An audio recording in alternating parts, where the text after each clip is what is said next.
matin de Radio Vision 2000. Toute l'actualité nationale et internationale sur Radio Vision 2000.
Nous sommes le vendredi 24 mars 2017. Madame, monsieur, bonjour, bonsoir. Bienvenue dans cette nouvelle édition du journal Infovision pour cette semaine. À la une de l'actualité, l'injection graduelle de 120 millions de dollars dans l'économie s'inscrit dans le cadre d'une série d'initiatives entreprises par la BRH pour stabiliser la monnaie locale par rapport au dollar américain, confirme le gouverneur Jean Baden-Dubois. La BRH a organisé hier, de concert avec la Banque mondiale, un atelier sur le crédit bail en Haïti. Une telle opération financière favorisera l'augmentation du crédit destiné aux petites et moyennes entreprises. L'exécutif fait injonction aux organismes publics de quelque nature que ce soit de publier dans le journal officiel de Le Moniteur tous les détails possibles sur les subventions accordées. Il s'agit de la toute première décision prise en Conseil des ministres par le gouvernement Moïse Lafontaine. Le corps groupe salue la mise en place du nouveau gouvernement et promet sa collaboration pour répondre aux besoins les plus urgents auxquels le pays est confronté. Le corps groupe est composé de la chef de la MINUSTAH, les ambassadeurs du Brésil, du Canada, de la France, des États-Unis, de l'Union européenne et du représentant spécial de l'OEA en Haïti. Quant au candidat malheureux à la dernière présidentielle, Jean-Charles Moïse, il prédit l'échec de la nouvelle équipe. L'ex-parlementaire qui déplore la façon dont Jacques Guy Lafontaine est accédé à la primature affirme qu'il faut s'attendre à une aggravation de la situation socio-économique du pays dans les prochains mois. Le président Jovenel Moïse a reçu hier les lettres de créance du nouvel ambassadeur du Chili en Haïti, Patricio Otreras Diaz, en prélude à la visite officielle de son homologue du Chili, Michelle Bachelet, dans le pays. La coordination Europe-Haïti sollicite le support des responsables caraïbes des représentations permanentes auprès de l'Union européenne pour forcer le gouvernement haïtien de soutenir le renouvellement du mandat d'expert indépendant des Nations Unies sur la situation des droits de l'homme en Haïti, Gustavo Gayon. Les autorités haïtiennes doivent annoncer leur décision aujourd'hui. La COEH estime que la situation des droits humains en Haïti reste suffisamment préoccupante pour continuer à faire l'objet d'observations par les mécanismes des Nations Unies. Le ministère de l'Éducation nationale a lancé hier, en partenariat avec l'UNESCO, un atelier de travail sur la réévaluation des politiques publiques éducationnelles en Haïti. À l'étranger, Donald Trump a mis un terme hier soir aux négociations sur sa réforme de la santé, défiant les rebelles de la majorité républicaine qui menacent de torpiller la première grande loi de son mandat. Le message du président américain s'assimile à un ultimatum. Il a fait savoir au groupe majoritaire réuni en urgence dans la soirée au Capitole qu'il exigeait un vote à la Chambre des représentants aujourd'hui pour abroger et remplacer Obamacare, quel qu'en soit à l'issue. 14 pays du continent américain ont demandé hier au Venezuela la libération des prisonniers politiques et l'établissement d'un calendrier électoral dans une déclaration conjointe publiée par les ministères mexicains et brésiliens des Affaires étrangères. Et puis, la police britannique a annoncé aujourd'hui avoir procédé à 2 nouvelles arrestations dans l'enquête sur l'attaque de mercredi à Londres, mais ignore toujours si l'agresseur Khalid Masoud est tué par les forces de l'ordre a bénéficié de complicité. Voilà, madame, monsieur, pour les points à développer dans ce journal. L'invité de Valérie Numa ce matin est Roald Jean-François, président de la NMH.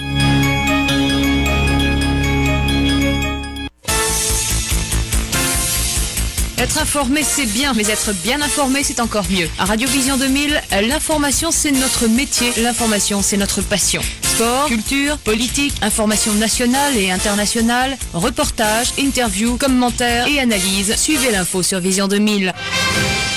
En français, en créole, l'information déclinée sur tous les tons. Informer, c'est notre métier. Informer, c'est notre passion. Cette édition de formation est réalisée par Dominique Jean-Baptiste et Léon Cœur Civil, mise en onde par Harry Junior Désir, rédaction Marie-Lucie Bonhomme-Pont, à l'antenne In Charisma. Bonjour madame, monsieur et bon week-end.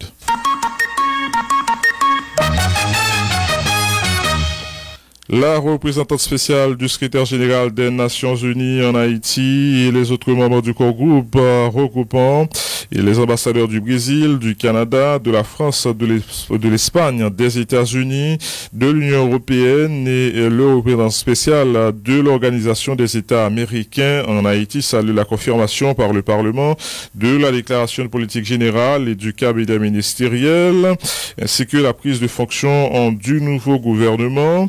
En félicitant le Premier ministre et le gouvernement, le corps groupe entend travailler en étroite collaboration avec le gouvernement et tous les élus pour répondre aux défis les plus urgents auxquels le pays fait face. Le corps groupe réitère son appui plein et entier à la consolidation de la stabilité, de la démocratie incluant l'état de droit et du développement en Haïti. Le secrétaire général de la plateforme Petite Dessalines, Jean-Charles Moïse, dit ne s'attendra à rien de la part du nouveau gouvernement et prédit déjà une aggravation de la situation socio-économique du pays dans les prochains mois. L'ex-candidat à la présidence s'insurge contre la façon dont Jacques-Guy Lafontaine est accédé à la primature, jugeant très grave le fait par le Parlement d'avoir ratifié l'énoncé de politique générale du Premier ministre alors que son dossier n'était pas conforme aux exigences constitutionnelles. Jean-Charles Moïse affirme que l'administration Moïse Lafontaine ne va rien faire pour la population, si ce n'est que continuer à partager les maigres ressources dont dispose le pays. Le leader de la plateforme Petite Dessalines, qui rappelle avoir donné un sursis de 100 jours au président Jovenel Moïse, annonce clairement ses intentions face au régime en place, se disant déterminé à continuer à défendre les intérêts du peuple haïtien. Écoutez les déclarations du sénateur Jean-Charles Moïse au micro de Michel Xavier. Par rapport au problème, nous avons déjà identifié aux façons internationales là, avec la bourgeoisie imposant au président d'un pays. Encore, nous avons annoncé comme public là, Marie Saint-Thio parle qu'on est mauvais moment d'un pays. Et finalement, pour le dossier Premier ministre tout, c'est la communauté internationale qui impose. C'est vrai au début nous étions tout le monde dire que le Premier ministre en poche, automatiquement Clinton ben non, tout le monde capitulé. En gros, je pense qu'il faut prendre note.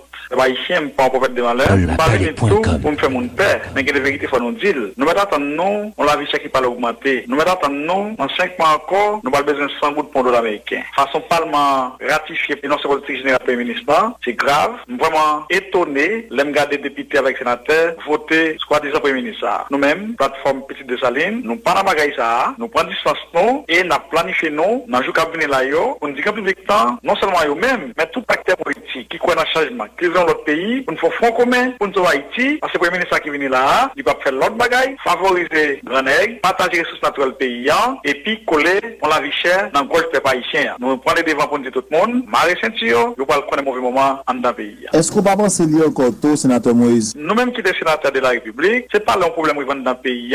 Moi-même, moi, les gars des données, les gars des sénateurs qui imposent au président, on n'a pas besoin de temps échec l'arrivée, ou mettre anticiper des questions ça, parce que tout élément nous gagnons nous yo, analyse nous fait yo, montrer clairement ça que fait là, c'est pas l'autre monde qui parle payer, c'est peuple haïtien. Depuis après 7 février, dans une semaine, tout prix du montant dans le pays, oui, nous vraiment pessimiste, Radio Vision 2000. Moins de 72 heures après, sénateur Moïse lui montre qu'il est pessimiste. Est-ce que ça veut dire nous pas joindre Moïse qui va camper en face du gouvernement ça? Dès la note bail question 100 jours pour Joël Moïse là, déjà ça a presque existé.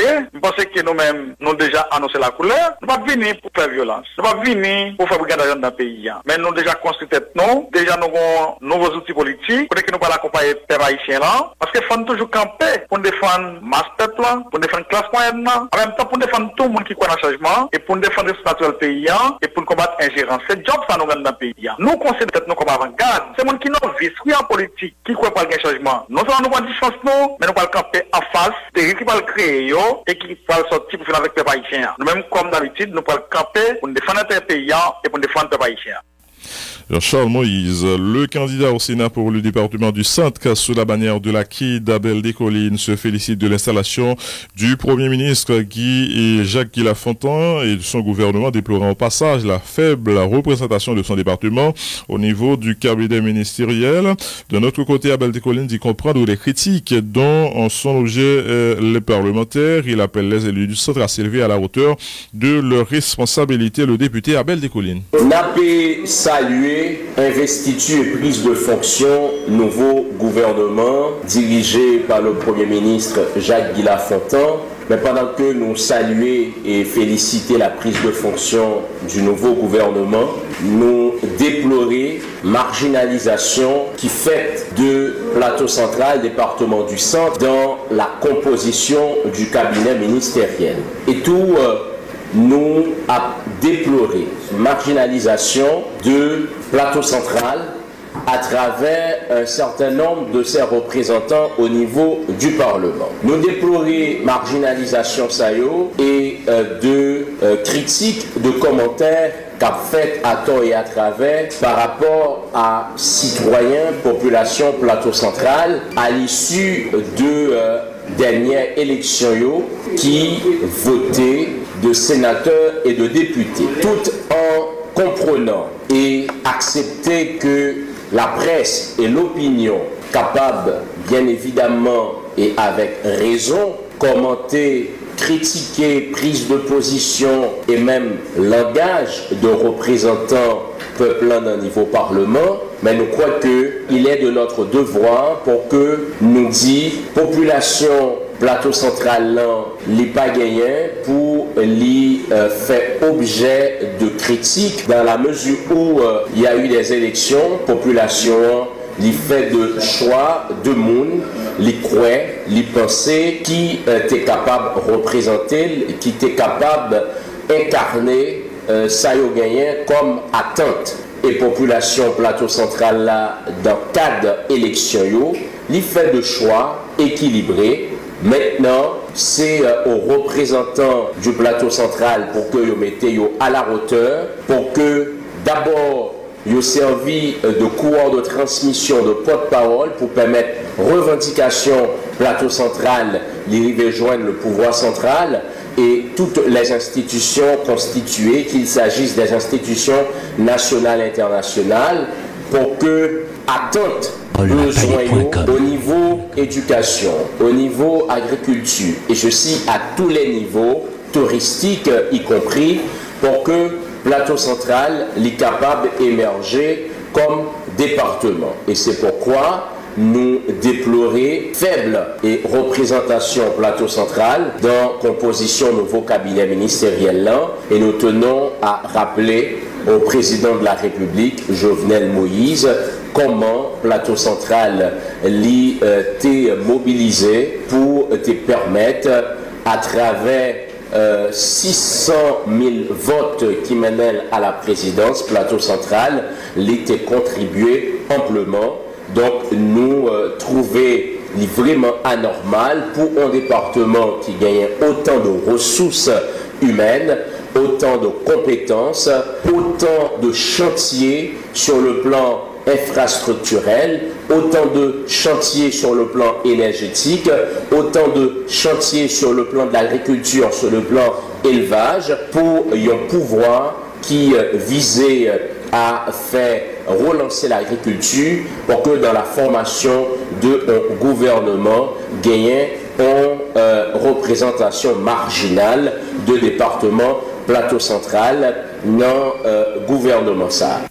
Le député Abel Descollines, le président Jovenel Moïse, accompagné du premier ministre Jacques-Guy Lafontaine, a présidé mercredi, son premier conseil des ministres. À cette occasion, la nouvelle administration a adopté sa première grande mesure qui fait injonction aux organismes publics de quelque nature que ce soit de publier dans le journal officiel de la République Le Moniteur tous les détails possibles sur les subventions accordées.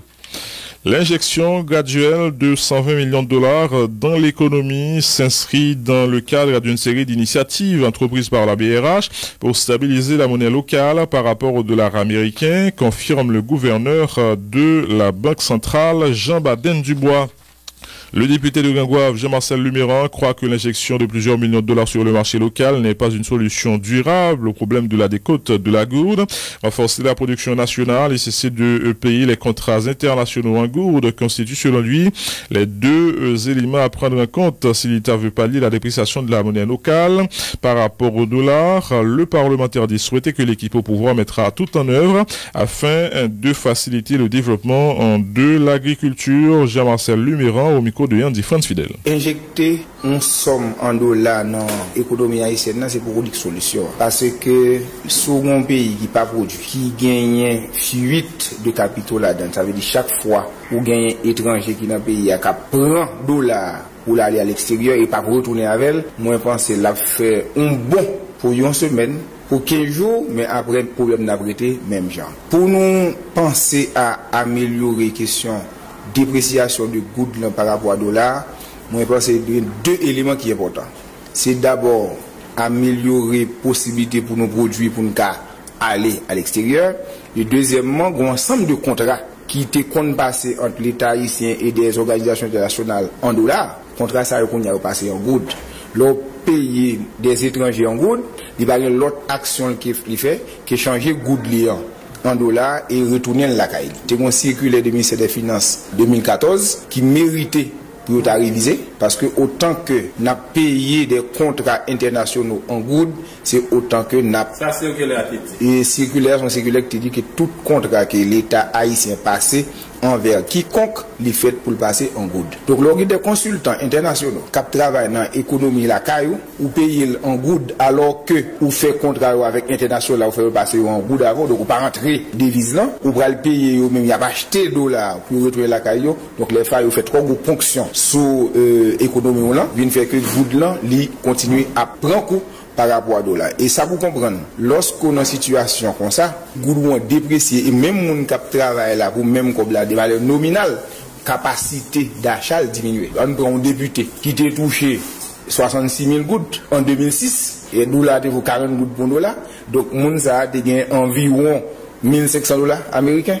Mais je dis à tout 66 000 gouttes là, il va gagner 800 dollars. Donc c'est pour montrer que capacité d'achat a diminué chaque fois où gagner l'argent, nos monnaies locales qui a déprécié par rapport à une monnaie étrangère. Donc moi je souhaite que même gens équipe tête calée qui là, tête calée entre guillemets qui là, il doit doué continuer colter sur l'agriculture là comme un élément pour capitaliser pour nous si davantage nous avons produit pour au moins nous changer au minimum à l'extérieur pour nous capables au moins faire entrer des devises dans l'économie. La Banque de la République d'Haïti, de concert avec le groupe de la Banque mondiale, a organisé hier un atelier de réflexion sur le crédit bail. L'atelier s'est déroulé dans les locaux du Centre de convention et de recherche de la BRH en présence notamment de plusieurs parlementaires, dont le président du Sénat, Yuri Latortue, des membres du secteur bancaire, de l'administratrice du bureau de la Banque mondiale en Haïti, Evelyne Narito, et du directeur général de la DGI, Miradin Morland. Dans son allocution, le gouverneur de la BRH BRH, Jean Baden Dubois, a fait savoir que cette activité qui vise à sensibiliser la population sur l'importance de ce moyen de financement des petites et moyennes entreprises est la première d'une série de l'objectif est de promouvoir le crédit bail en Haïti. Elle vise aussi à doter ce secteur d'un cadre légal en vue de favoriser l'augmentation du crédit dans l'économie, a poursuivi M. Dubois ses déclarations. Cet atelier constitue une première d'une série de rencontres de travail et de réflexion qui devront se tenir sur le sujet. Il est également une opportunité pour la BRH de sensibiliser, d'informer et de promouvoir ce moyen de financement qui permet à une entreprise ou à un professionnel d'acquérir des biens meubles et immeubles à l'issue d'une période de location. La BRH à la recherche de moyens permettant d'accroître le crédit et de stimuler les investissements tout en avisant la concurrence dans l'offre de services financiers, a jugé opportun de favoriser cette formule particulièrement adaptée aux besoins des petites et moyennes entreprises. En outre, une étude de la Société financière internationale SFI en 2010 sur l'introduction du crédit bail ou leasing en Haïti a projeté la taille du marché haïtien du leasing par comparaison avec des marchés similaires et estimé le portefeuille potentiel au bout de 3 années à 150 millions de dollars américains. L'intérêt de la Banque centrale est le développement du marché financier, l'augmentation du crédit octroyé PME et la croissance économique. Il est pour cela souhaitable que les entrepreneurs soient sensibilisés sur les autres sources de financement accessibles. Il est impératif que les conditions soient créées pour que les institutions financières développent de nouvelles approches de crédit, créant par ricochet un marché secondaire de biens d'équipement. Il faut que l'environnement légal soit adapté et pour cela que le cadre juridique soit mis en place. La conjugaison de nos efforts, l'intérêt investi dans les prochaines séances de réflexion, les décisions éclairées que nous prendrons à l'issue de ces différents ateliers et séances de formation seront récompensées lorsqu'une loi sera votée et publiée pour faire du crédit bail non un mirage, mais une opportunité offerte au secteur financier.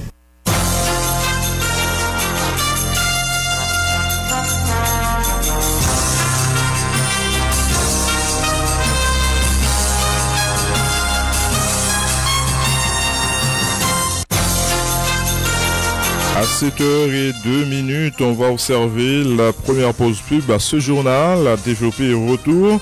Le président Jovenel Moïse a reçu hier les lettres de créance du nouvel ambassadeur du Chili en Haïti, Patricio Otreras Diaz, en prélude à la visite officielle de son homologue du Chili, Michelle Bachelet, dans le pays. La coordination Europe-Haïti sollicite le support des responsables caraïbes des représentations permanentes auprès de l'Union européenne pour forcer le gouvernement haïtien de soutenir le renouvellement du mandat de l'expert indépendant des Nations Unies sur la situation des droits de l'homme en Haïti, Gustavo Gayon. Les autorités haïtiennes doivent annoncer leur décision aujourd'hui. La COEH estime que la situation des droits humains en Haïti reste suffisamment préoccupante pour continuer à faire l'objet d'observation par les mécanismes des Nations Unies. Le ministère de l'Éducation nationale a lancé hier, en partenariat avec l'UNESCO, un atelier de travail sur la réévaluation des politiques publiques éducationnelles en Haïti. À l'étranger, Donald Trump a mis un terme hier soir aux négociations sur sa réforme de la santé, défiant les rebelles de la majorité républicaine qui menacent de torpiller la première grande loi de son mandat. Le message du président américain s'assimile à un ultimatum. Il a fait savoir au groupe majoritaire réuni en urgence dans la soirée au Capitole qu'il exigeait un vote à la Chambre des représentants aujourd'hui pour abroger et remplacer Obamacare, quelle qu'en soit l'issue. 14 pays du continent américain ont demandé hier au Venezuela la libération des prisonniers politiques et l'établissement d'un calendrier électoral dans une déclaration conjointe publiée par les ministères mexicains et brésiliens des Affaires étrangères. Et puis, la police britannique a annoncé aujourd'hui avoir procédé à 2 nouvelles arrestations dans l'enquête sur l'attaque de mercredi à Londres, mais ignore toujours si l'agresseur Khalid Mazoud, tué par les forces de l'ordre, a bénéficié de complicité.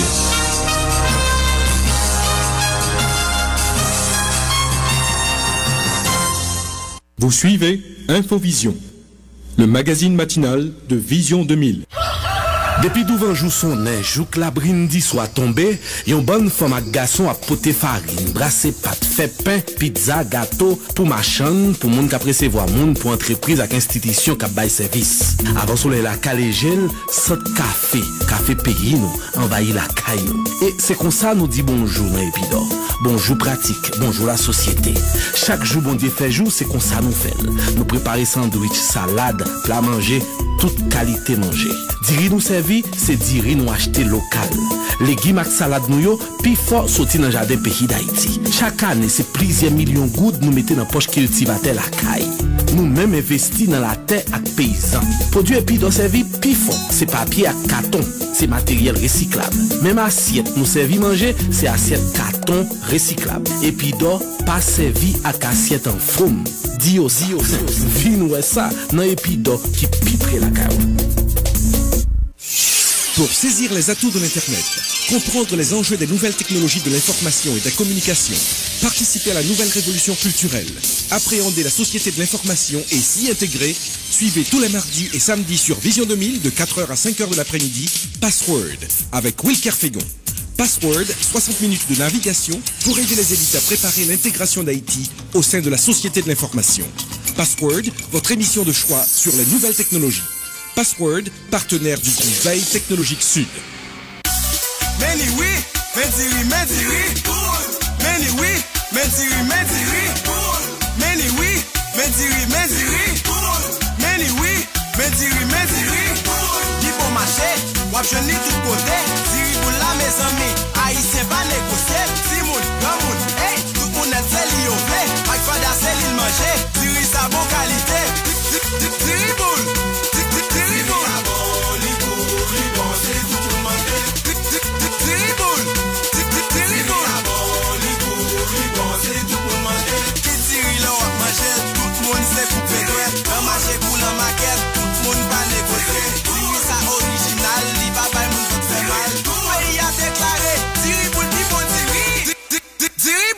Diriboul, diri original américain. Ou mettre bami en plat.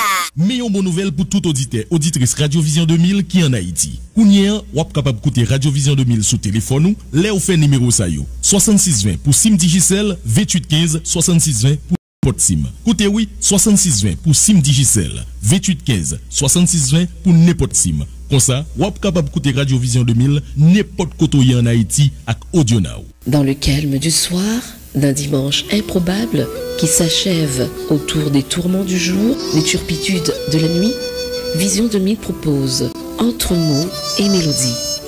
Entre mots et mélodie, musique, confidence, émotion, rencontre, découverte, tranquillité et extase.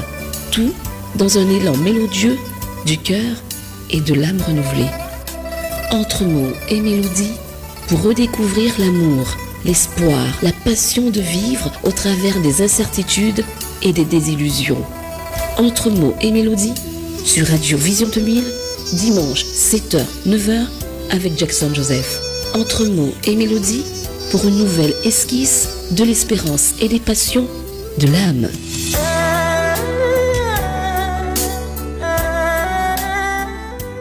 Unibank souhaite la bienvenue aux clients de la Scotiabank dans la grande famille Unibank.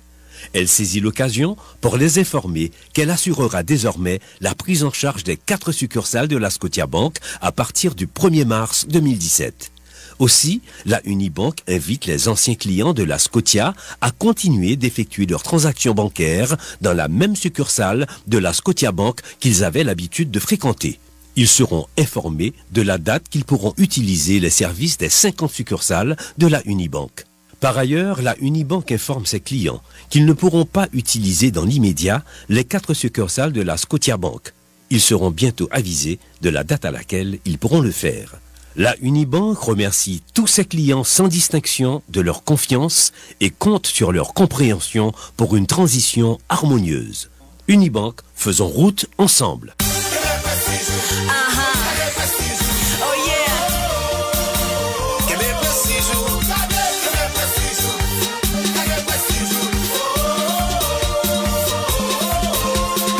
Deuxième médaille à tomber. #1 qualité, bam yon prestige bien frappé. Produit national lié, avec prestige pas marché. Les moi senti cool. Dans tout programme, tout fait y'a demandé. C'est bien pays, c'est les fous de viens de ma bien devant le monde entier. Gagné,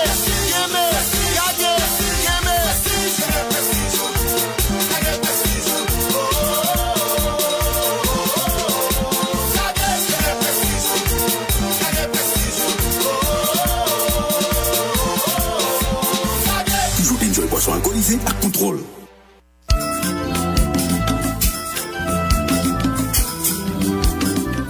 Penser vert, c'est penser environnement. Green Haiti, Haïti-Vet. Une émission proposée à Vision 2000 et présentée par Jackson Joseph avec la collaboration de Francesca Leroy et Fabien Stewart. Green Haiti, Haïti-Vet. Pour tout savoir sur l'environnement, décrypter les faiblesses de notre agriculture et déceler ensemble, pion par pion, les moyens les plus efficaces pour éradiquer le déboisement en Haïti. Green Haiti, Haïti-Vet. Tous les vendredis à partir de 4h de l'après-midi, reprise tous les dimanches à 8h du matin.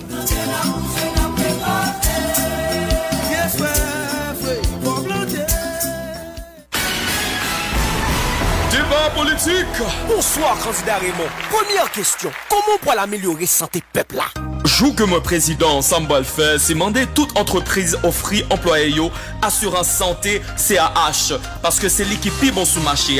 D'ailleurs, la compagnie d'assurance de notre pays est la compagnie d'assurance d'Haïti, n'est-ce pas? Et assurance santé CAH la charge et avantage. Il y a des cliniques climatisées multimèdes, il y a des pharmacies et un gros réseau docteurs avec plusieurs hôpitaux pour y croiser mon nain.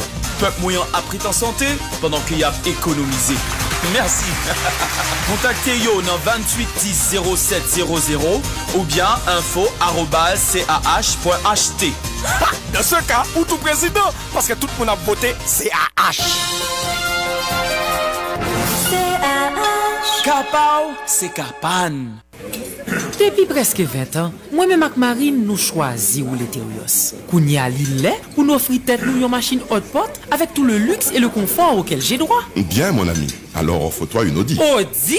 Machine grenègle. Audi Quattro, c'est le seul véhicule qui peut répondre à ton envie de luxe et de confort, en plus avec des gadgets high-tech, tout en ayant évidemment la fiabilité et la solidité de la Terios. Belle bagaille, mais toujours est-il, pas qu'à offrir tête moins Audi. Yes, you can, avec un super deal de Audi Haïti et Autoplaza. Mais Terios soit vini, il a évalué ce qui va constituer votre down de paiement. Pour Escobla, il a proposé un financement sous 5 ans avec full assurance. Hé pas dim.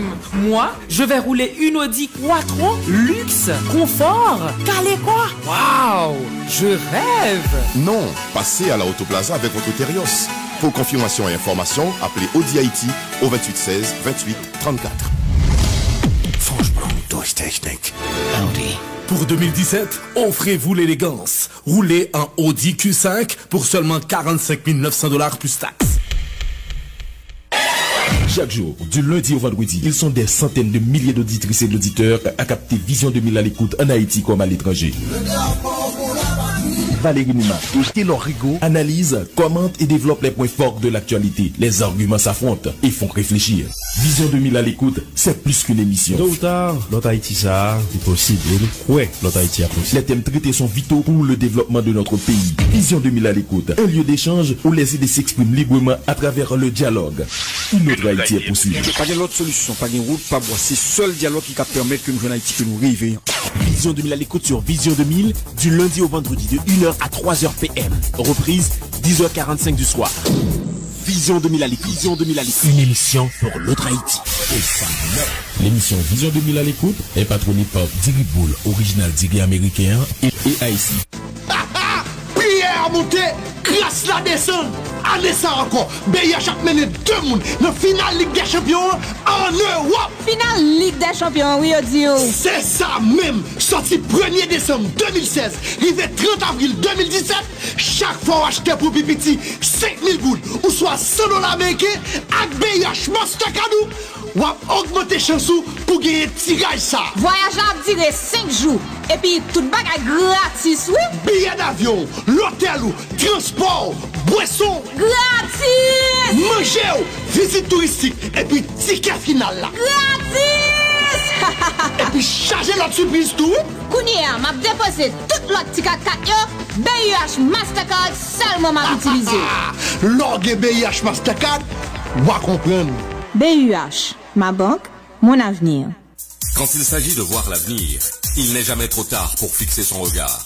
De plus en plus de gens comprennent aujourd'hui la nécessité de prendre en main leur formation afin de mieux profiter des opportunités du savoir. Bénéficier des privilèges de la connaissance, l'index pointé sur l'ANDC, l'Académie nationale diplomatique et consulaire, avec ses formations à la fois prestigieuses et compétitives sur le marché de l'emploi. Sciences diplomatiques et relations internationales, sciences juridiques, finance et commerce international, secrétariat diplomatique, l'ANDC, l'offre de formation pour une carrière assurée. ANDC 25, avenue N, Port-au-Prince, Haïti. Téléphone 22 27 55 43 44 74 36 36.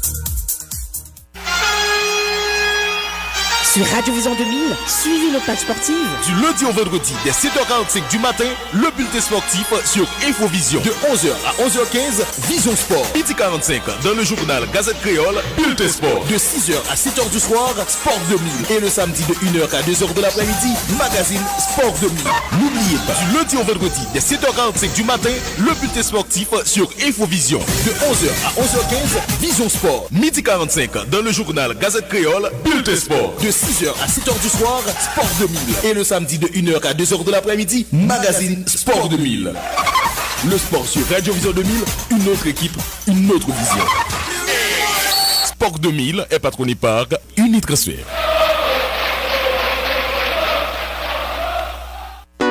Sur Radio Vision 2000, à Port-au-Prince et sur le réseau national et international, écoutez, soyez à l'affût de l'information. Distrayez-vous, obtenez le maximum d'éducation, le maximum de formation. Radio Vision 2000, tous les jours à votre écoute.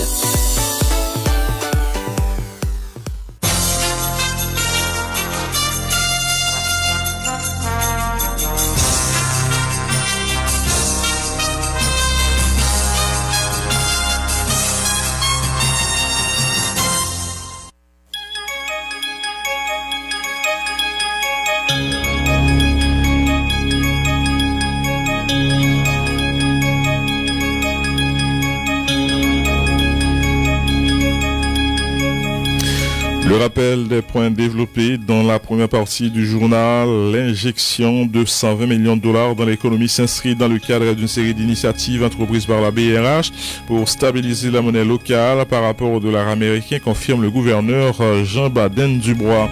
La BRH a organisé hier, de concert avec la Banque mondiale, un atelier sur le crédit bas en Haïti. Une telle opération financière favorisera l'augmentation du crédit destiné aux petites et moyennes entreprises. L'exécutif fait injonction aux organismes publics de quelque nature que ce soit de publier dans le journal officiel de la République Le Moniteur tous les détails possibles sur les subventions accordées. Il s'agit de la toute première décision prise en Conseil des ministres par le gouvernement Moïse Lafontaine. Le corps groupe salue la mise en place du nouveau gouvernement et promet sa collaboration pour répondre aux besoins les plus urgents auxquels le pays est confronté. Le corps groupe est composé de la chef de la MINUSTA, des ambassadeurs du Brésil, du Canada, de la France, des États-Unis, de l'Union européenne et du représentant spécial de l'OEA en Haïti. Quant au candidat malheureux à la dernière présidentielle, Jean-Charles Moïse, il prédit l'échec de la nouvelle équipe. L'ex-parlementaire qui déplore la façon dont Jacques Lafontaine est accédé à la primature affirme qu'il faut s'attendre à une aggravation de la situation socio-économique du pays dans les prochains mois. Et à titre de rappel, l'invité de Valérie Numa ce matin est Rod Jean-François.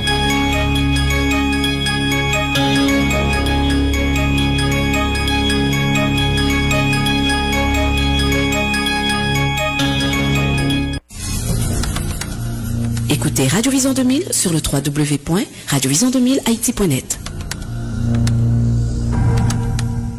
L'actualité à l'échelle internationale à présent, Donald Trump a mis un terme hier soir aux négociations sur sa réforme de la santé, défiant les rebelles de la majorité républicaine qui menacent de torpiller la première grande loi de son mandat. Le message du président américain s'assimile à un ultimatum.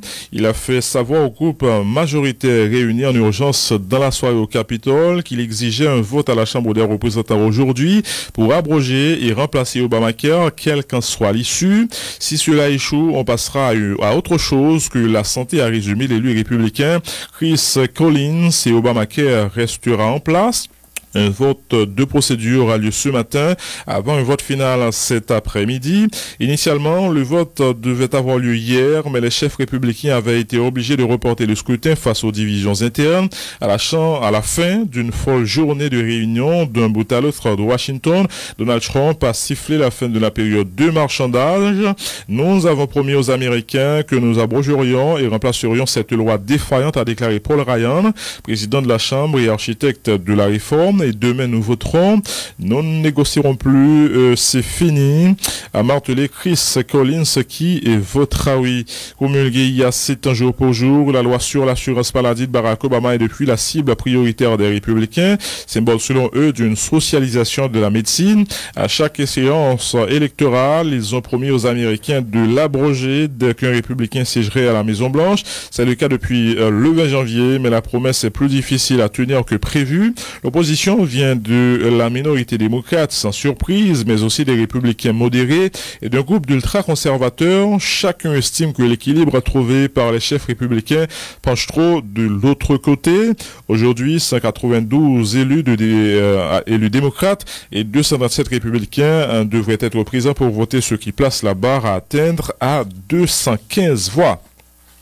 14 pays du continent américain ont demandé hier au Venezuela la libération des prisonniers politiques et l'établissement d'un calendrier électoral dans une déclaration conjointe publiée par le ministère mexicain et brésilien des Affaires étrangères. Les signataires sont l'Argentine, le Brésil, le Canada, le Chili, la Colombie, le Costa Rica, les États-Unis, le Guatemala, le Honduras, le Mexique, le Panama, le Paraguay, le Pérou et l'Uruguay. Nous jugeons urgent que soit traitée de manière prioritaire la libération des prisonniers politiques, que soit reconnue la légitimité des décisions de l'Assemblée nationale conformément à la Constitution et que soit établi un calendrier électoral incluant les élections qui ont été reportées, déclarent les pays signataires. L'élection présidentielle vénézuélienne est prévue pour décembre 2018. Les élections des gouverneurs et des maires qui devaient avoir lieu en décembre dernier ont été reportées à courant 2017 et leur date n'a pas encore été fixée.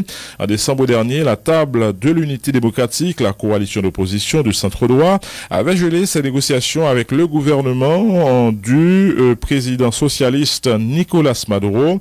Ces discussions avaient lieu depuis octobre sous l'égide du Vatican et de l'Union des Nations Sud-Américaines, UNASUR. L'opposition, qui contrôle le Parlement depuis fin 2015 et exige des élections anticipées, accuse le président Maduro d'avoir plongé le pays dans une grave crise politique et économique. La semaine dernière, le secrétaire général de l'Organisation des États américains, Luis Almagro, qui compare le Venezuela actuel à une dictature, avait publié un rapport de 75 pages sur la situation politique vénézuélienne. Il a évoqué dans ce document la possibilité de suspendre le Venezuela de l'OEA s'il ne tenait pas rapidement des élections générales. Le président Maduro a répliqué en accusant M. Almagro de promouvoir une intervention internationale contre le Venezuela. Un important responsable de l'ELN, un guérilla qui mène actuellement des pourparlers de paix avec le gouvernement colombien, a été tué dans une opération des forces de sécurité, a annoncé hier le président colombien Juan Manuel Santos. Ce responsable, Alvaro Galvez Ortega, dirigeait l'un des fronts de l'armée de libération nationale, dernière guérilla active de Colombie. L'opération au cours de laquelle il a été tué a eu lieu dans le sud du département de Bolívar, situé dans le nord de la Colombie. Félicitations à notre force publique pour avoir neutralisé Alvaro Galvez Ortega alias Jairo, chef du bloc. José Antonio Galán de l'ELN, a écrit le président Santos sur son compte Twitter. Au cours de l'opération, le garde du corps personnel d'Ortega a lui aussi été tué, a indiqué également sur Twitter le chef de la police nationale colombienne, le général Jorge Nieto. Les autorités n'ont pas fourni de précisions sur les circonstances de l'opération. Et l'ULN et le gouvernement de Bogota mènent depuis février des négociations de paix en Équateur en vue de mettre fin à un conflit de plus d'un demi-siècle et de parvenir à établir complètement la paix sur le territoire national. Une journaliste de 54 ans a été tuée de plusieurs balles hier à l'aube à Chihuahua, dans le nord du Mexique, a annoncé la police. Le troisième meurtre d'un reporter dans ce pays depuis début mars. Miroslava Bridge Velducea, qui travaille pour les journaux La Jornada et Norte de Juarez, a été retrouvée morte avec de multiples impacts de balles à l'intérieur de son véhicule, a indiqué la police de l'État dans un communiqué. Les présumés auteurs du meurtre se sont enfuis en voiture, a ajouté la police. La situation judiciaire de l'ex-présidente argentine Cristina Kirchner s'aggrave. Elle sera jugée pour un délit financier polémique selon une décision rendue publique mardi, alors qu'elle est déjà inculpée dans 2 graves affaires de corruption. Dans l'affaire dite du dollar futur, elle est accusée d'avoir causé un préjudice à l'État au cours d'une opération de spéculation sur les taux de change réalisée par la Banque centrale en 2015, la dernière des 8 années de son mandat. Outre Cristina Kirchner, 64 ans, son ministre de l'économie au moment des faits, Axel Kicillof et l'ex-président de la Banque centrale argentine, Alejandro Vanoli, seront également sur le banc des accusés, a annoncé le Centre d'information judiciaire dépendant de la Cour suprême, qui a rendu publique la décision. La date du procès n'a pas encore été communiquée. La police britannique a annoncé aujourd'hui avoir procédé à 2 nouvelles arrestations dans l'enquête sur l'attaque de mercredi à Londres, mais ignore toujours si l'agresseur Khalid Masoud, tué par les forces de l'ordre, a bénéficié de complicité. Mark Rowley, le chef des services antiterroristes de la police londonienne, a ajouté que les enquêteurs tentent notamment de déterminer s'il a été en contact avec d'éventuels commanditaires. Au total, 9 personnes sont toujours en garde à vue. Une femme a été remise en liberté conditionnelle. Les dirigeants européens se retrouvent aujourd'hui et demain à Rome sans la première ministre britannique pour adopter une déclaration traçant l'avenir d'une Union européenne chahutée par les tensions internes et les pressions extérieures. Signe des difficultés à quelques jours du lancement du processus de sortie du Royaume-Uni de l'Union, la colère des autorités polonaises à propos de cette déclaration que la première ministre Beata Szydło a menacé de ne pas signer. Le premier ministre japonais Shinzo Abe a rendu public aujourd'hui des courriels pour étayer sa défense, alors qu'il est accusé d'avoir versé un don au directeur d'une école nationaliste au centre de scandale qui captive le Japon. Yasunori Kagoike a affirmé hier sous serment que l'épouse de M. Abe, Akie, lui avait remis en 2015 au nom du Premier ministre 1 million de yens en liquide en l'absence de témoins. Ce témoignage devant le Parlement venait s'ajouter à des informations de presse selon lesquelles cet homme aurait pu acheter dans des conditions troubles et à un prix défiant toute concurrence un terrain appartenant à l'État pour la construction d'une école élémentaire. Les juges de la Cour pénale internationale pourraient attribuer pour la première fois aujourd'hui des dommages à des victimes de crimes de guerre qui réclament plus de 16,4 millions de dollars après un massacre dans un village congolais en 2003. Et puis, l'ancien président égyptien Hosni Moubarak, renversé début 2011, est sorti libre de prison aujourd'hui pour la première fois en 6 ans. C'est ce qu'a annoncé son avocat. L'ex-raïs a quitté l'hôpital militaire de Mahdi où il était détenu et a pris la direction du quartier d'Héliopolis dans la banlieue du Caire où il possède une résidence. Au début du mois, la Cour de cassation l'a définitivement acquitté des accusations d'implication dans le meurtre de manifestants durant la révolte de 2011. Moubarak, qui est âgé de 88 ans, a été le premier des chefs d'État renversés dans le cadre des printemps arabes à être jugé. Écoutez Radio Vision 2000 sur le www.radiovision2000it.net. De retour à l'actualité de chez nous, le président Jovenel Moïse a reçu hier les lettres de créance du nouvel ambassadeur du Chili en Haïti, Patricio Otreras Diaz, en prélude à la visite officielle de son homologue du Chili, Michelle Bachelet, dans le pays. Le père Bernardin Joachin se plaint du fait que les habitants de Treuil, une localité de la 4e section communale de Gaumont, n'aient reçu aucune aide de la part du gouvernement plus de 2 semaines après le passage d'une tornade qui a provoqué d'importants dégâts dans cette région. En effet, pas moins d'une 50aine de maisons ont été détruites selon le prêtre qui a fait état également d'émoulements de terrain. Il sollicite l'intervention urgente des autorités étatiques, le père Bernardin Joachin. À peu près une cinquantaine de maisons écrasées, il y a le glissement de terrain parce que pas de route pour entrer dans la zone. Et puis ensuite, il détruit toute plantation, surtout et des champs de bananes. Et puis les pieds bois crassés, ça les cassé tête, ça fait lâché directement. Mais heureusement, pas de perte de vie humaine. La pluie a continué à tomber jusqu'à maintenant. Ils sont période qui est toujours la pluie, dans la position géographique située. Qui leur dit ça t'est passé dans la zone? La pluie a commencé à tomber depuis dimanche 5 mars jusqu'au lundi. Oh, était depuis dans la période ça. Jusqu'où n'y a où dit nous la pluie a tombé dans la zone? Qui localité? Comment localité ça relève? Les traits, les situés dans la 4e section rurale la queue. Mais pas où dit pas qu'il y a moun mourir, mais pas un moun qui blessé tout? Non, pas de moun qui blessé, heureusement parce que il était passé pendant la journée, puis l'homme la venue avec fracas et puis il était comme ça abrité, c'est ça qui sauve tout le monde. Où dit abrité, mais pourquoi il est là côté est-ce que vous jouez assistance et autorité locale, autorité l'État? Surtout pour l'État, c'est son bagage, il n'y a pas besoin de parler parce que même monde qui peut pour capital, il y a des difficultés, les mairies, qui ça le fait pour aider les victimes? Par exemple, il y a un qui fait démarche qui va le faire, c'est au niveau bureau pour de courant, mais pas qu'il y a un qui fait encore. Il veut faire toutes les démarches au niveau de la mer, mais pas qu'il y a un qui fait, pas de moyens. Vous dites nous depuis 5-6 mars, mais qu'on y a nous. Oui. Et bien, mon Dieu, le tableau, c'est des cris dans la côté, mon Dieu, connaît parce que moi-même, c'est dans ce fort de pouvoir, mon travail, c'est ça que j'ai éléments de visiter dans le ça me est capable de dire, surtout au niveau route là, pour d'autres soutiens, peut-être, nous connaissons pas qui facile pour l'État, mais au moins, il y a des capables de nous avec route là. La situation est difficile parce que si il y a un monde qui déjà ne pas exister, c'est qu'on est allé de plus grave. Encore si il y a un monde qui est malade, ça va obligé de mourir là parce que pas de moyen pour transporter mon eau parce que toute route à l'émettre. Tout ce qui est dans la localité qui est relié à d'autres zones à quasiment, qui est quasiment inexistante avec les glissements terrain qui fait tout. L'Union nationale des Normaliens haïtiens et le comité citoyen du 25 mars ont lancé hier les activités commémoratives de la journée internationale des victimes de l'esclavage et de la traite transatlantique des esclaves. Initiée en 2007 par l'UNESCO, cette journée est commémorée cette année autour du thème Mémoire de l'esclavage, reconnaître l'héritage et les contributions des personnes d'ascendance africaine. Une conférence débat a été organisée hier sur la mémoire de l'esclavage et la contribution d'Haïti au patrimoine historique de l'humanité. Une marche silencieuse se tiendra aujourd'hui à Cara 2, tandis que des échanges et des activités culturelles auront lieu au lycée et Jean-Marie Vincent.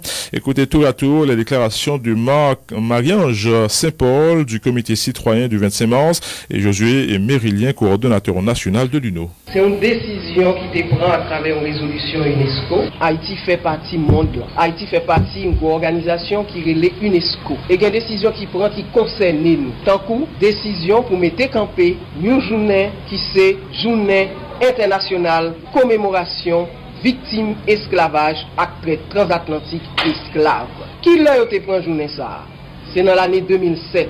Qui l'a commencé Maquel 2008, 2017, mémoire de l'esclavage, reconnaître l'héritage et les contributions des personnes d'ascendance africaine. Activité ça qui fait jeudi sont activités citoyennes côté que nous avons demandé population, société ouvert yeux pour que responsabilité qui vous prend yo prend côté où nous prend. Mais nous-mêmes jeudi petit collier nous te voulons pas nous. Nous pouvons dire que nous-mêmes en tant que pays qui sont fait concerner au premier plan par question ça, nous pensons que l'impératif que nous mobiliser pour commémorer ça parce que nous tous qui là des grands-papas nous qui étaient dans l'esclavage et c'est un gros gourmet que nous sommes sortis. L'important pour nous rappeler que ça l'esclavage qui impact les gains sur moun ni moun qui la moun esclavage ni moun qui esclavage qui savait comme impact aujourd'hui à demain.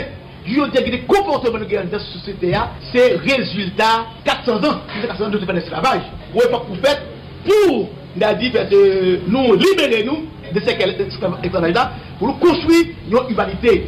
Ça, c'est au premier journée. Demain, à 10h, après une marche silencieuse, dans Pape Garadeux, côté lycée Jean-Marie situé, et dans la presse, ça donne. Sénateurs et députés s'étaient réunis en Assemblée nationale mercredi pour statuer sur plusieurs instruments internationaux. Les conventions relatives à la réduction de l'apatridie et à la torture, autres peines et traitements cruels étaient à l'ordre du jour. Si la convention relative à la réduction des cas d'apatridie a pu être ratifiée, tel n'a pas été le cas pour celle sanctionnant la torture, autres peines et traitements cruels qui avait suscité beaucoup de divergences. En effet, la séance a été suspendue du fait que certains parlementaires avaient quitté la salle infirmant le quorum, a expliqué le vice-président du Sénat, Jean-Marie Salomon. Hier, nous avons gagné une très belle séance et c'était surtout une séance sur la convention en ce qui concerne les apatrides. Ensuite, nous avons gagné tout convention contre la torture et autres peines ou traitements cruels et inhumains. Alors ça a surtout fait débat hier et c'était question peine de mort. Là. Donc question ça, il concernait convention sous mauvais traitement ou bien traitement inhumain. Donc séance là était très animé, les débats étaient très houleux et les collègues sénateurs étaient surtout partagés en ce qui a trait à question peine de mort. Là. Il y a eu le président de la commission justice et sécurité des forces nationales, mon collègue Sénatus, qui était lui-même dans la conclusion, t'est formulé que, eh bien, faut que t'as une réserve qui fait par rapport à ratification convention ça. Donc, t'es gagné autre chose, puisque nous t'es abordé d'autres points, t'es gagné rapport commission bicamérale, là, que t'es chargé pour examiner convention relative à statut apatridio. Donc on est question apatridien dans jour que t'es passé on t'es fait un pile parler dans le pays surtout les cas qui concernent San Gabriel haïtien qui vivent en République dominicaine. Donc c'est une véritable séance qui était très animée et j'aime dire les débats étaient très houleux et nous espérons que nous allons continuer parce que hier le quorum a été infirmé et puisque le quorum a été infirmé donc la séance a été reportée et bien s'inédier. Il va l'instrument ça puisque l'information fait quoi que séance a été faite sans quorum. Et non, c'est pas vrai. Il y a eu quorum. Et d'abord, nous gagnons une convention sur la réduction des cas d'apatridie. Donc, à ce moment-là, donc nous connaissons que le réussi ratifié. Mais lorsque le quorum va l'infirmer, c'est à partir du moment que, eh bien, il était question de statuer sur la convention relative à la torture, autres peines ou traitements cruels. Donc, on était divisé sur la question de la peine de mort. Nous connaissons que la Constitution est claire à propos de ça que nous relais peine de mort là. La peine de mort est abolie en toute matière, c'est ce que dit la Constitution. Mais, pas oublier que depuis qu'au fin ratifié une convention ou bien un traité qui a un aspect international, là extrêmement difficile pour retourner sur lui. Et nous connaissons en vertu de la hiérarchie des normes et nous connaissons ça en convention. Donc la Commission Justice, Sécurité et Défense nationale a été très prudent. Est-ce pourquoi nous demandons pour que, eh bien, on sursis par rapport à question ratification convention ça. Et qu'on a pour prendre l'ensemble de textes pour le voter. Et j'en nous dis là, donc c'est une séance qui est reportée s'inédiée. Donc c'est un seul instrument qui est voté. Exactement. Donc c'est ce qui a trait à l'apatridie. Le sénateur Jean-Marie Salomon a par ailleurs réagi suite aux déclarations du directeur général de la PNH, Michel Gédéon, et qui a écarté toute idée de présenter des excuses dans le cadre du dossier de Guy Philippe. C'est son droit le plus entier. Maintenant, il revient au Sénat de prendre les mesures qui s'imposent, a rétorqué le vice-président du Grand Corps. Conscient que la résolution des sénateurs n'a pas de force contraignante, l'élu du département du Sud affirme que le Sénat de la République fera ce que de droit en vue d'assurer le suivi de la résolution.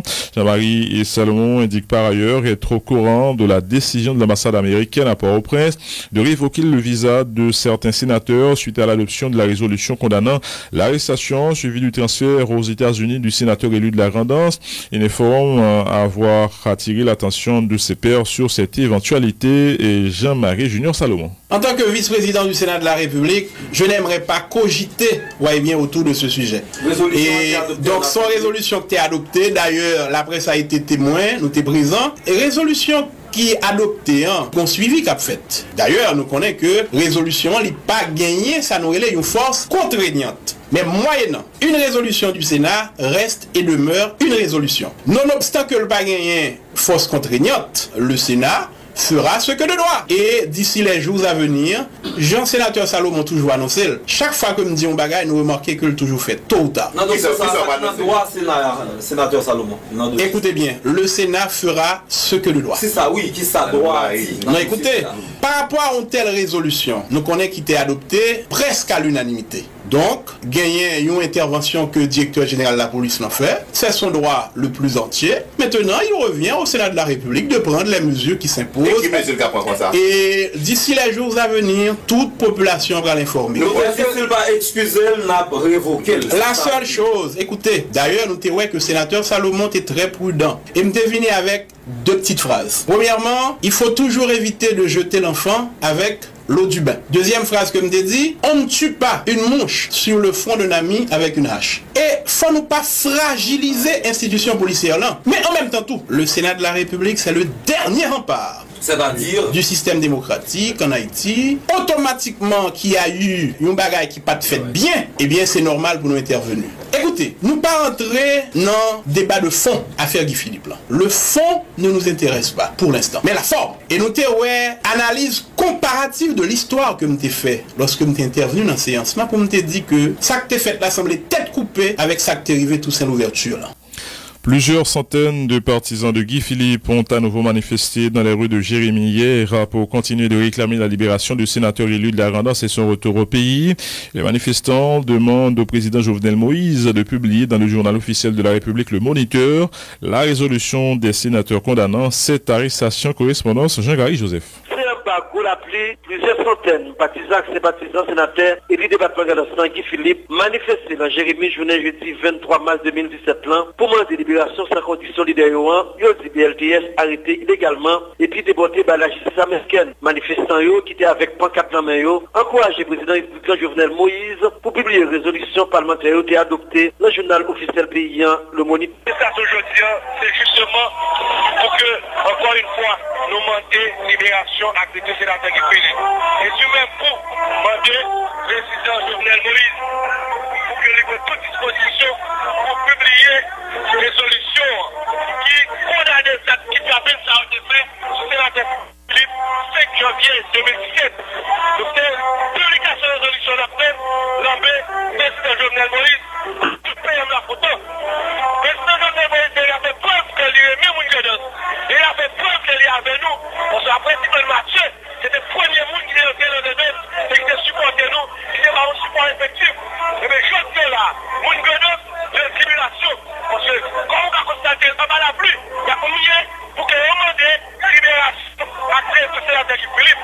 Et nous demandons au président Jovenel, comment c'est pressé avec des marches diplomatiques qui va permettre de demander aux autorités américaines pour libérer l'honorable sénateur Philippe. Parce que je dis, c'est un violent. Équipe monde qui te prend la rue dans la métropole Redescent pour dénoncer l'arrestation Guy Philippe Blanc et après de mobiliser jusqu'à ce qu'il y ait une libération sénateur Idi Redescent. Jérémie Jean-Gary Joseph. Vision 2000. La coordination Europe-Haïti sollicite le support des responsables caraïbes des représentations permanentes auprès de l'Union européenne pour forcer le gouvernement haïtien de soutenir le renouvellement du mandat de l'expert indépendant des Nations Unies sur la situation des droits de l'homme en Haïti, Gustavo Gayon. Les autorités haïtiennes doivent annoncer leur décision aujourd'hui. La COEH estime que la situation des droits humains en Haïti reste suffisamment préoccupante pour continuer à faire l'objet d'observations par les mécanismes des Nations Unies. Le bureau du contentieux électoral national a déjà entendu 174 cas de contestation pour les élections locales, selon la chef de service du BCUN, Merline Florent. Elle informe que les 2 contestations pour les législatives seront entendues la semaine prochaine. Écoutez les précisions de Merline Florent. On a avancé vraiment très bien. À partir de jeudi, nous avons 174 cas que nous avons fini dans le jeudi et 174 cas ça y est, c'est 174 cas qui étaient enrôlés dans le rôle général greffe là. Donc jeudi on a fini avec eux. Mais audition nous pas fini net. Nous gagnons composition au cap dans CTV vendredi. Nous gagnons lundi, nous avons fait audition pour département centre avec sénatorial. Nous gagnons la Fallée de Jacmel, Gonaïve et Marmelade pour l'élection locale que nous avons gagné pour nous entendre mardi cap 28 mars. Ça nous était ces communes qui peut afficher tant que la vallée Jacmel qui affiché mercredi. Donc délai l'a fini et mercredi, jeudi, vendredi, samedi délai l'a fini. Donc n'attend li si y a fait recours et nous gagnons Gonaïve et Marmelade pour l'Antibonite qui peut afficher d'après information que Bed la Bonne y a pas affiché jeudi. Donc n'attend 3 communes ça yo et si toutefois yo fait recours n'a gagné pour entendre yo mardi cap 28 mars. Résultat BCEC a gêté affiché. Donc n'attend pour nous connaître est-ce que parti yo a vinn faire recours. À partir de là, nous fixons peut-être pour l'élection sénatoriale. Qui avance gain dans le dossier ça puisque nous connaissons composition entre deux échanger puisque c'est ça le candidat demandé. Donc à bon tirage au sort qu'a fait pour former composition qu'a gagné pour tendre et sénatorial centre là lundi 27 mars. Qui l'aime donner les résultats définitifs. On attend composition au fini, nous gagnons pour devoir nous-mêmes les nous récupérer décisions acheminer à la direction exécutive et direction exécutive lui-même l'a fait suite nécessaire. Autre nouvelle, la caravane des organisations de la société civile et des droits humains engagées dans la démarche contre la débauche juvénile et la dévalorisation de la culture haïtienne était hier dans le département du Nord. La caravane a visité plusieurs communes. Il s'agissait d'encourager la population de cette région à signer la pétition mise en circulation à cet effet et qui doit être soumise au Parlement afin de voter une loi pour préserver la jeunesse haïtienne. Correspondance Jean-Roux Paul. Diverses organisations dans la société civile haïtienne, tant que RNDDH, AFASDA, SOFA, Moufeda, Conan, mettaient fin journée mercredi ça à une caravane qui dirait plus passer 24 heures au tap fait dans le département nord et nord-est pays. Objectif caravane, c'est remettre une pétition, baillons ensemble de monde qui se leader dans le Grand Nord, cap gain pour recueillir signatures citoyens dans la région qui puis devant pétition ça, bral joindre parlement haïtien, cap gain pour voter une loi pour empêcher gain des bois juvéniles. Même loi ça bientôt pour exiger autorité haïtienne yo freiner tout le monde cap dévaloriser pi gros bouillon populaire nous gain dans pays qui c'est carnaval à qui haïtienne nan Jean ça fait pendant dernier jour ça yo représentante Sofa qui te fait partie caravane nan a porté plus précision mais en campagne c'est justement pousser société à bien moun nous gain cap légiférer yo à mettre accent sur un ensemble de dérives parmi yo déclin jeunesse là, carnaval qui autrefois nous toutes des consaltés, mais qu'on y a nous toutes consaliées, et culture nous au fur et à mesure qu'a fini pas fini. Sous bon parle, responsable programme RNDDH là qui te présente tout, a dit qui ça y attend comme résultat, les démarches à fin abouti. Villes Aliza. Arriver à transformer espace jeunesse là gagné, qu'on utilisé pour être capable débraver jeunesse là, si vous prenez le cas des Tissourites, pour transformer en d'autres espaces. Espace plutôt qui est capable d'aider jeunes, espace des forums communautaires. Ouais. L'autre élément encore, c'est qu'il y a un observatoire qui est capable d'analyser différentes productions. Parmi les communes, caravane n'a pas chance de visiter, nous avons cité Cap Haïtien, Lembe, Limonade, Fort Liberté, tout du Nord, pour ne citer ça seulement. Jean-Roux Paul, Cap Haïtien. Vision 2000.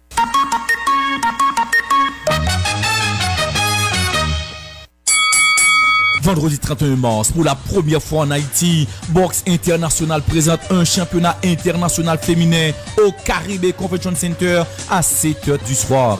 L'haïtienne Mélissa